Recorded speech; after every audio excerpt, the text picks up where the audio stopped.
Friends, कैसे हैं आप? I hope in fine. सो आज की वीडियो में बात करेंगे एप्लीकेशन फॉर एग्जम्पशन के बारे में।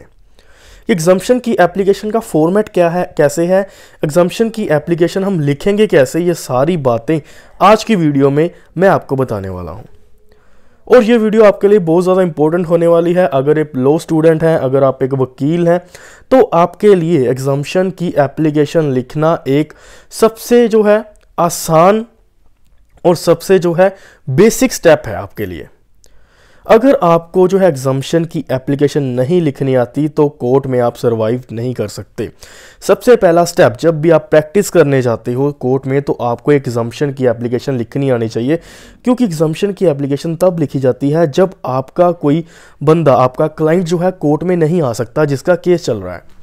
अब जो क्लाइंट है आपका वो कोर्ट में नहीं आएगा, तो उसकी प्रेजेंस में, उसकी उपस्थिति को जो है कोर्ट में प्रूफ करने के लिए आपको एग्जम्पशन की एप्लीकेशन देनी पड़ेगी।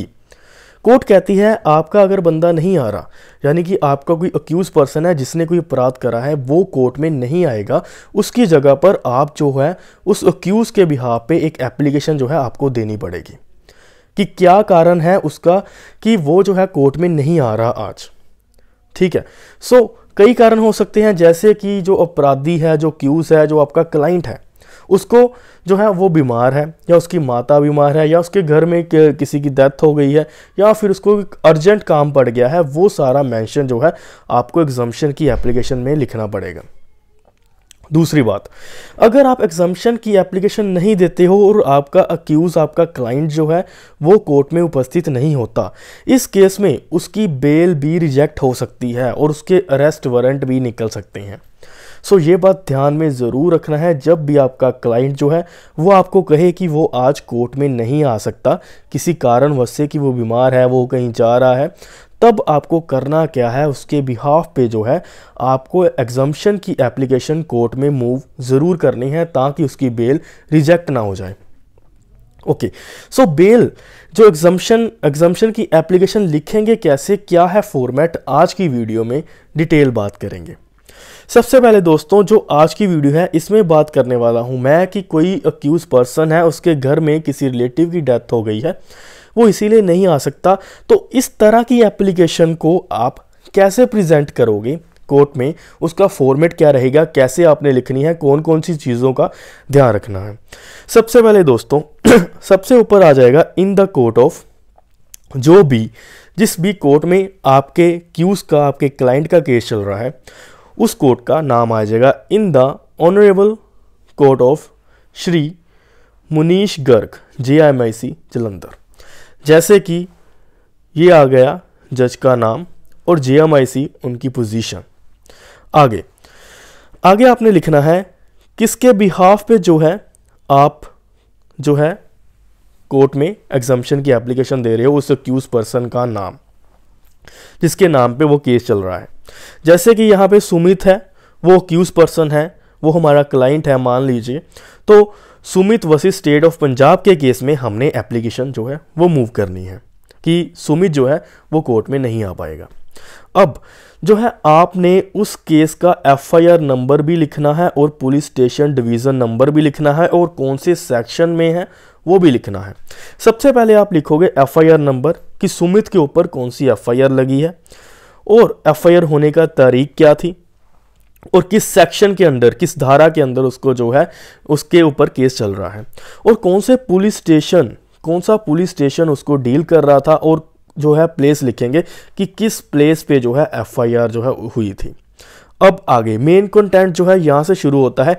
सबसे पहले आप जो है एक सब्जेक्ट लिखोगे जिसमें आप लिखोगे application for exemption from personal appearance of accused applicant namely Sumit. इसमें हमने लिखा कि हम एप्लीकेशन देना चाहते हैं एग्जम्पशन की पर्सनल अपीयरेंस, यानी कि जो सुमित है वो कोर्ट में नहीं आ सकता, वो अपनी पर्सनल अपीयरेंस नहीं दे सकता, काइंडली उसको एग्जम्प्ट करा जाए। ये सब्जेक्ट है, ये थोड़ा सा हम बता देते हैं कि ये एप्लीकेशन किस विषय पर है।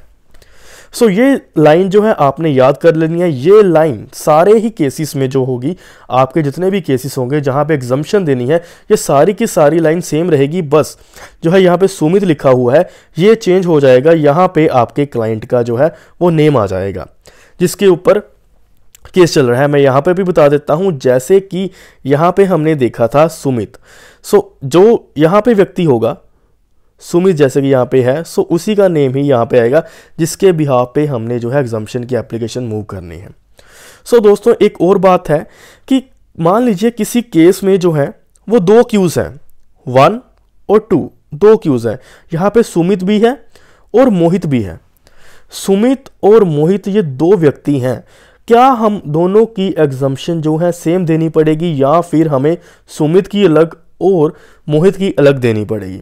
देखिए दोस्तों, इसमें बात ये ध्यान रखने वाली है कि दो क्यूज हैं, दोनों की एग्जम्पशन जो है वो अलग अलग ही लगेगी। हमें दो एग्जम्पशन तैयार करनी पड़ेगी।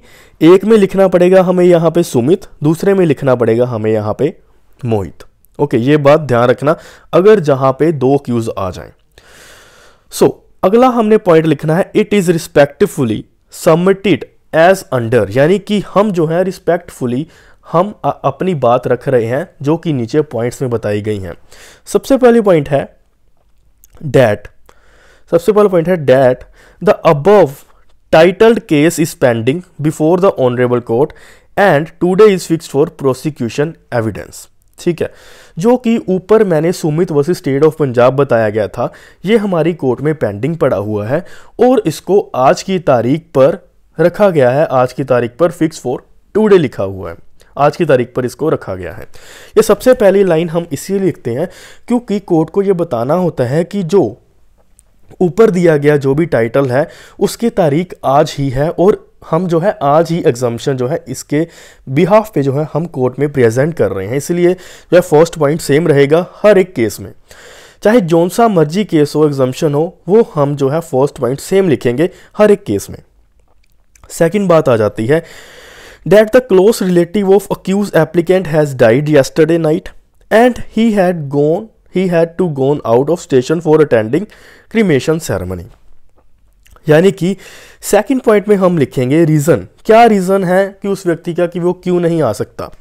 जैसे कि यहाँ पे हमने लिखा है कि उसका कोई क्लोज रिलेटिव, किसका, अक्यूज का जो है एप्लीकेंट का जो क्लोज रिलेटिव है वो मर गया है। ओके, उसको आउट ऑफ स्टेशन जाना पड़ रहा है क्योंकि उसके संस्कार के लिए। दूसरी लाइन में हमने रीजन लिखा, पहली लाइन में हमने कोर्ट को बताया कि जो केस ऊपर चल रहा है वो आज की तारीख पर रखा हुआ है। दूसरी लाइन में रीजन बताया। तीसरी लाइन में लिखेंगे that therefore personal appearance of accused may kindly be exempted, यानी कि हम लिखेंगे तीसरी लाइन में कि जो एग्जम्पशन है उसको प्लीज जो है काइंडली प्रेजेंस जो है उसको एग्जम्प्ट कर दिया जाए, कि उसको जो है काइंडली मान लिया जाए कि वो जो है आज कोर्ट में नहीं आ सकता। चौथे पॉइंट में लिखेंगे that the accused has no objection of prosecution record the statement of witness any in the presence of his advocate. देखिए दोस्तों, जो फोर्थ लाइन है ये हर एक केस में सेम नहीं होती। ये फोर्थ लाइन तभी आएगी जब आपका केस प्रोसिक्यूशन एविडेंस पे रखा गया होगा। जब आपका केस प्रोसिक्यूशन एविडेंस पे नहीं है, मान लीजिए कोई व्यक्ति है जो अक्यूज है, अक्यूज को बेल मिल गई और अगली तारीख है उसकी चार्ज, उसके ऊपर चार्ज लगना है, तो जब चार्ज लगना है वो कोर्ट में नहीं आ सकता, तब हमने एग्जम्पशन की एप्लीकेशन मूव करनी है, तब हमने फोर्थ लाइन लिखने की जरूरत नहीं है। फोर्थ लाइन तब हम लिखेंगे जब जो कोर्ट का जो स्टेटस है वो हमेशा प्रोसिक्यूशन एविडेंस पे लिखा गया हो, प्रोसिक्यूशन एविडेंस पे हो। अब ऐसा क्यों है?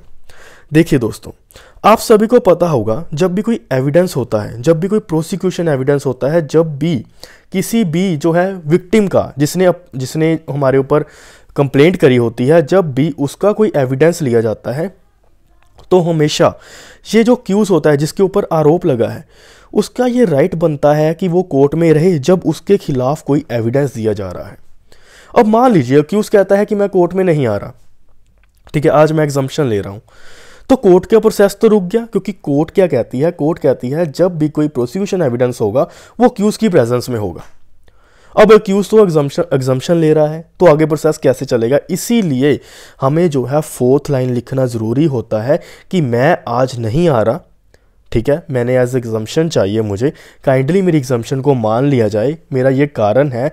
और अगर आप प्रोसिक्यूशन एविडेंस करवाते हो मुझे कोई दिक्कत नहीं है, अगर आप मेरे एडवोकेट की प्रेजेंस में भी वो एविडेंस जो है करवा लेते हो, किसी की गवाही करवा लेते हो, तो मुझे कोई आपत्ति नहीं है। बेसिक रूल ये है, जब भी किसी की गवाही होगी तो वो क्यूज की प्रेजेंस में होगी। अब क्यूज ही नहीं आ रहा तो कोर्ट का काम तो रुक गया। सो कोर्ट कहती है कि आपने काम करने आपके वजह से हमारा काम रुकेगा। इसीलिए अक्यूज क्या करता है, एग्जम्पशन की एप्लीकेशन में ये लाइन लिखता है कि प्रोसिक्यूशन एविडेंस उसकी एब्सेंस में भी करवाया जाए तो भी जो है उसको कोई ऑब्जेक्शन नहीं है। सो ये लाइन हमने ज़रूर लिखनी है जब हमारा केस प्रोसिक्यूशन एविडेंस पे रखा गया हो, ये बात ध्यान आपने ज़रूर रखनी है। अब आगे हमने एक प्रेयर करनी है। It is respectfully submit prayer that the present application में kindly be accepted in the interest of justice. Please इसको एक्सेप्ट कर लिया जाए। ओके, लेफ्ट साइड पे हमने डेट लिखना है, प्लेस लिखनी है, और यहाँ पे जो है अक्यूज़ के साइन होंगे। सबसे पहले अक्यूज़ के साइन करे जाएंगे और यहाँ पे एडवोकेट के साइन होंगे। ठीक है, यहाँ पे अक्यूज़ के साइन ना भी हो तो भी चलेगा। यहाँ पे हमने सिंपल लिख लेना है accused and application through advocate. यहाँ पे एडवोकेट के साइन होना ज़रूरी है। अगर अक्यूज़ मान लीजिए कोर्ट में नहीं आ रहा तो कॉमन सेंस है कि वो साइन भी नहीं कर सकता। सो उसके एडवोकेट के बिहाफ पे थ्रो एडवोकेट यहाँ पे जो है साइन करके एडवोकेट अपने जो है कोर्ट में दे सकता है।